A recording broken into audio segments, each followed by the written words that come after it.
Dalam sepak bola, momentum itu segalanya kan? Nah, cuma dalam satu akhir pekan yang super dramatis, peta persaingan gelar Premier League tuh langsung berubah total. Yuk kita bedah bareng-bareng gimana ceritanya. Coba bayangin ya, ada 3 tim papan atas, semuanya lagi sikut-sikutan buat jadi juara. Poinnya beda tipis banget. Rasanya tuh setiap pertandingan, bahkan setiap gol bisa jadi penentu nasib mereka di akhir musim. Tegang banget kan? Tapi ya namanya juga di bawah tekanan seberat itu pasti ada yang goyah. Dan bener aja, di akhir pekan ini muncul hasil-hasil yang enggak disangka-sangka yang seolah-olah nulis ulang cerita musim ini. Nah, di tengah semua drama itu, ada satu tim yang gak cuman selamat tapi malah makin menggila. Mereka pintar banget manfaatin setiap kesalahan lawannya buat makin kokoh di puncak. Keren banget. Oke, sekarang kita masuk lebih dalam. Biar kita benar-benar ngerti dramanya, kita harus lihat dulu seketat apa sih persaingannya sebelum akhir pekan itu dimulai. Nah, ini dia klasemennya. Arsenal memang di puncak, tapi coba lihat deh, deket banget jaraknya. Manchester City sama Aston Villa cuma ketinggalan 4 poin. Artinya, nggak ada ruang buat bikin kesalahan sedikit pun. Tekanannya pasti luar biasa buat semua tim.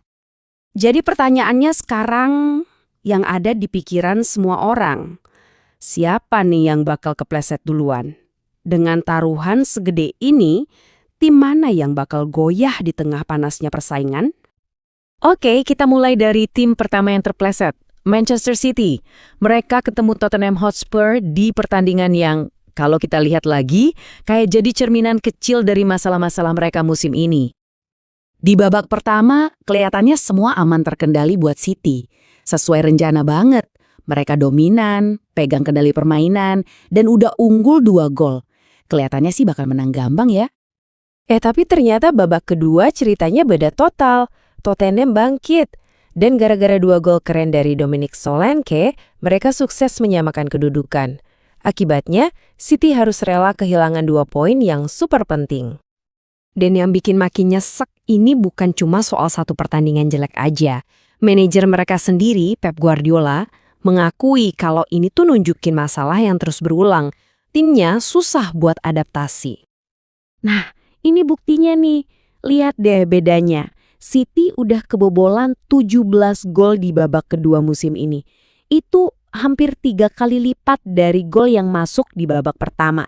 Ini jelas banget polanya. Mereka kayak rentan banget setelah turun minum. Ternyata nggak cuma City loh yang kepleset. Pesaing lainnya, Aston Villa, juga apes di akhir pekan yang sama. Villa harus kalah dengan cara yang bikin frustrasi banget dari Brentford. Yang bikin makin parah, mereka itu unggul jumlah pemain loh setelah ada kartu merah, tapi tetap aja nggak bisa cetak gol. Terus kenapa bisa gitu? Nah, ini dia masalah utamanya. Mesin di lini tengah Villa lagi nggak ada. 3 pemain kunci mereka absen. Padahal mereka ini yang biasanya ngatur permainan dan bikin peluang. Kehilangan mereka tuh berasa banget. Ya jelas, tanpa motor serangan itu, kreativitas Villa di depan jadi mandek total. Nggak ada percikan buat ngebongkar pertahanan Brentford yang rapi. Alhasil, ya harapan mereka buat juara jadi kena pukulan telak. Nah, jadi dengan 2 rival terdekatnya sama-sama terpeleset, pintunya jadi kebuka lebar banget buat si pemuncak klasemen. Ini momen emas buat Arsenal buat nunjukin siapa bosnya. Dan inilah hasilnya. Lihat deh perubahan di klasemen. Jarak yang tadinya cuma seuprit, sekarang jadi lebar banget. Arsenal jadi ada di posisi yang super nyaman. Ini nih poin paling penting dari akhir pekan kemarin. Keunggulan Arsenal dari Manchester City sekarang jadi 6 poin. Itu jarak yang lumayan jauh loh, apalagi di fase-fase krusial kayak gini. Dan ceritanya bisa jadi lebih manis lagi buat mereka. Pertandingan Arsenal berikutnya itu lawan Sunderland.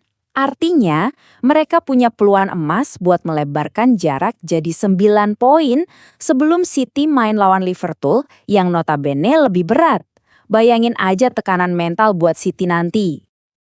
Oke, dengan peta persaingan yang berubah drastis gini, panggung udah siap buat babak baru dalam perebutan gelar. Yuk, kita lihat apa yang bakal terjadi selanjutnya. Ini dia tantangan berikutnya buat dua tim teratas. Arsenal di atas kertas harusnya bisa menang di laga selanjutnya. Sementara City, mereka harus menghadapi ujian berat lawan rival bebuyutan. Hasil dari dua laga ini bisa jadi makin krusial buat nentuin siapa yang bakal jadi juara.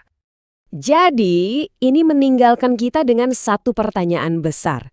Arsenal sekarang pegang kendali penuh, momentum lagi bagus-bagusnya, dan lawan-lawannya lagi goyah. Apakah ini akhirnya jadi tahun mereka buat mengakhiri puasa gelar Premier League? Cuma waktu yang bisa jawab.